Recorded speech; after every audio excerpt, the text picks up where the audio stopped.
Okay, folks, so I want to present a little more information here about ice nucleation by water-soluble macromolecules. But more specifically, I want to touch on the topic of fungus because there is fungus among us. It exists in a biological form, in a natural form at ground level and up in our atmospheres, and, in the layers as well. But in this particular study, in this particular thing here coming from atmospheric chemistry and physics, they discussed three different types of ice nucleation molecules.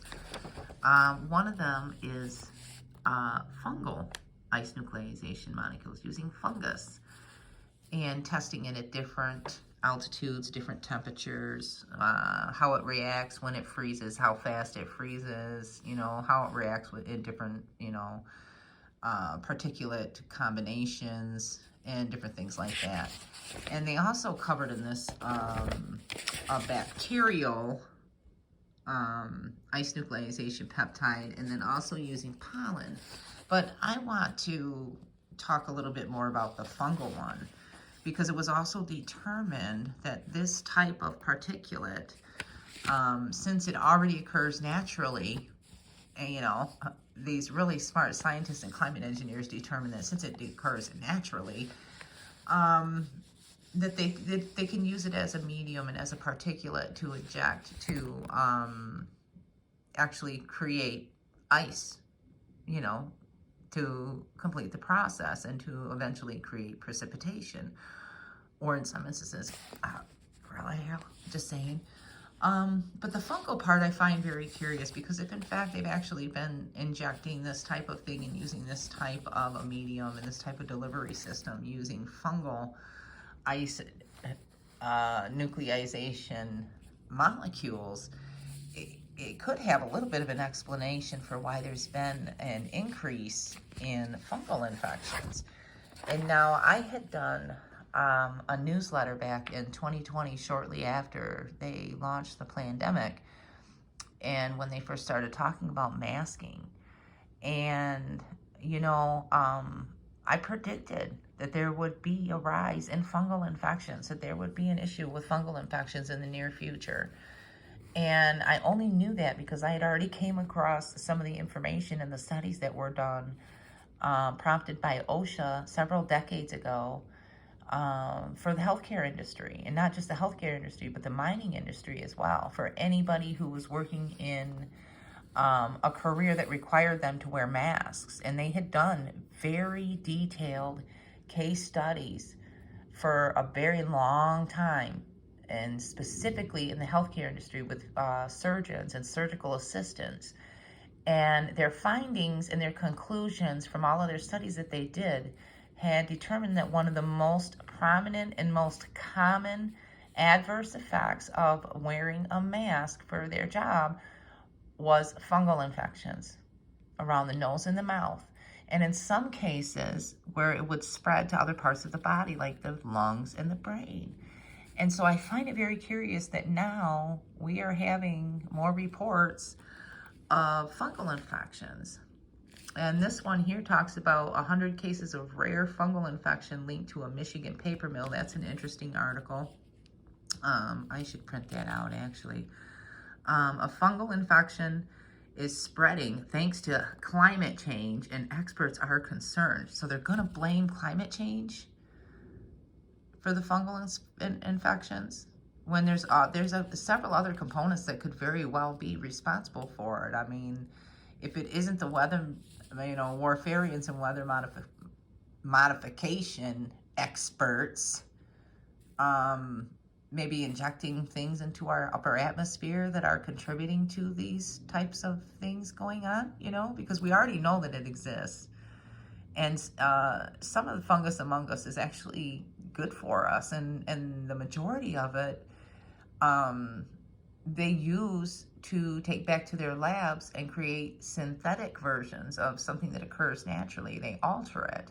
And that's the part that kind of concerns me when they talk about using fungal ice nucleation molecules, using those to inject into the atmosphere. It's one thing if it occurs naturally under natural circumstances, but when you go back taking things to your lab, tweaking it and then reintroducing it back into the natural environment, it's no longer a natural occurring type of a conclusion that you can come to, you know. But anyway, there's been multiple of these reports.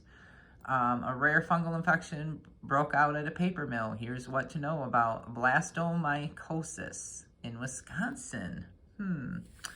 Doctors concerned over spike and potentially fatal brain infections in kids. And that's the one that I have here. I have additional information on that too. Doctors concerned over spike and potentially fatal brain infections in kids. And that's here in Southern Nevada. And, you know, it was an issue, actually, enough of an issue here that the Department of Health and Human Services, our favorite agency, CDC, had put this out and talking about an increase. And this is the drug-resistant Candida auris. And it is an emerging multi-drug-resistant yeast, a type of fungus. It can cause severe infections and spreads easily between hospitalized patients and nursing home residents. It's very prominent in hospitals. And, oh yeah, this was the other one here. This was notes from the field, and this was coming again from the Department of Health and Services from August 5th of 2022, where they talk about an increase in pediatric intracranial infections during the COVID-19 pandemic. And, you know, I find that very curious because, I mean, if they're linking it to COVID, but there's nobody that's actually looking at any kind of an association that it could be with masking. I mean, that's kind of disturbing because, you know, you would think with all of these so-called experts and public health officials that they would actually take it into consideration that possibly there were people developing fungal infections because they were wearing this cloth on their face that was trapping particulates and providing a breeding ground for this kind of stuff. You know, I doubt very seriously there's too many people and so-called experts in our public health industry that are looking into that.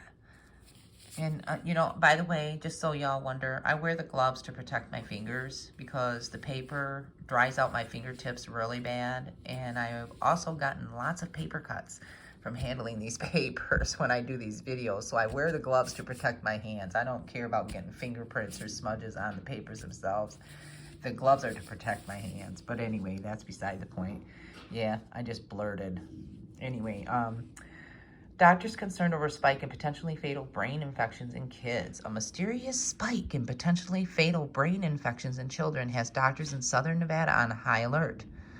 Researchers at the Southern Nevada Health District said there were 18 cases last year of pediatric brain abscesses, pockets in the brain that fill with pus, which can be deadly if untreated. Compared to an average of 5 cases per year reported between 2015 and 2021. So in 6 years' time, there was only 5 cases reported.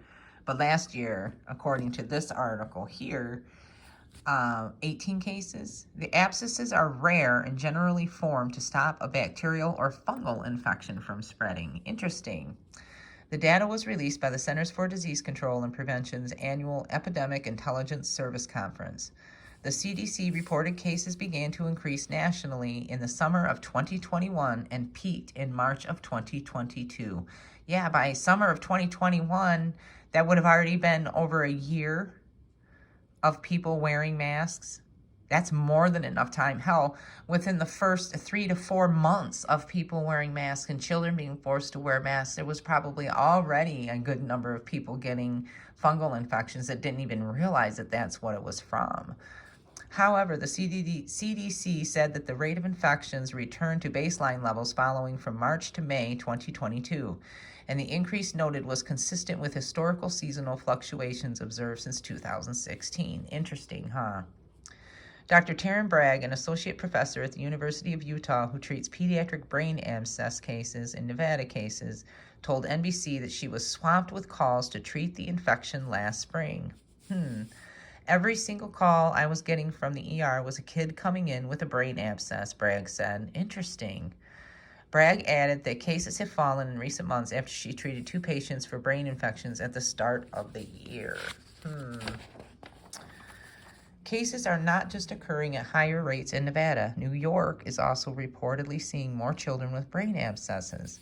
Dr. Sean Rogers, a pediatric neurosurgeon at Cohen Children's Medical Center in Queens, said that his hospital has also been seeing an increase in cases since the end of 2022. It's not just us, he says. It's hospitals all over the country, Rogers said. When we're talking to colleagues, it seems like everyone is feeling that we've definitely had an uptick in these types of infections. The most common cause behind the infections is bacteria. And everybody wearing those masks, y'all were trapping it right on your face.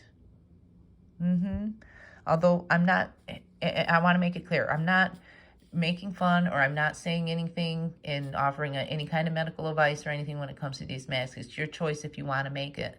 But you would need to make sure that you have all of the information so that you can make an informed decision before you put it on your face. Okay? That's what I'm saying about it. Anyway, infections is bacteria, although fungi and viruses can also cause abscess-forming infections, which spread from other parts of the body, including the eyes, ears, or teeth, according to the University of Rochester Medical Center. I bet there were a lot of people getting fungal infections in their eyes, too. Those with congenital heart disease, head injuries, dental infections, or chronic sinus infections are particularly at risk, and symptoms can include changes in behavior, severe headache, and fever. Meanwhile, some reports link the increase in infections to COVID-19. Interesting, huh? Well, if it was linked to COVID-19, then it would probably be linked to the masking that was required, including another CDC study that identified an approximately 100% increase during the first 2 years of the pandemic. One hospital, Helen DeVos Children's Hospital in Grand Rapids, Michigan, even saw a 236% increase in bacterial brain infections during that time. We were wondering if the virus itself was causing some sort of inflammatory process that was allowing these bacteria to invade, really, says Dr. Rosemary Olivero. The hospital's division chief of medical subspecialties told NBC that has not been a question that we've been able to answer yet. Olivero said that cases have since returned to normal levels. So it's kind of interesting. Since returned to normal levels. Well, maybe since you lifted the mask mandates. I mean, I'm just saying, again, I'm not a medical expert or anything like that, but I can put the 2 and 2s together and come up with the 4s that I need to. And I predicted that there would be an increase in fungal infections.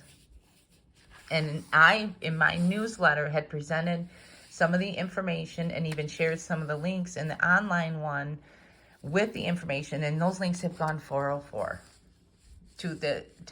that supported the suggestion that some of the recent fungal infections are related to masking, folks.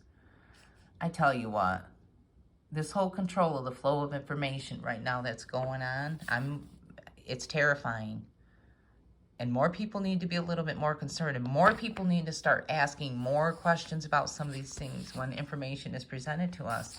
We should be allowed to be able to inject our opinions and our theories into certain situations, and to make the suggestion that this increase and uptick of fungal infections and bacterial infections associated with masking, I don't dare, do I? Yeah, I do. There's more to come, if I can help it.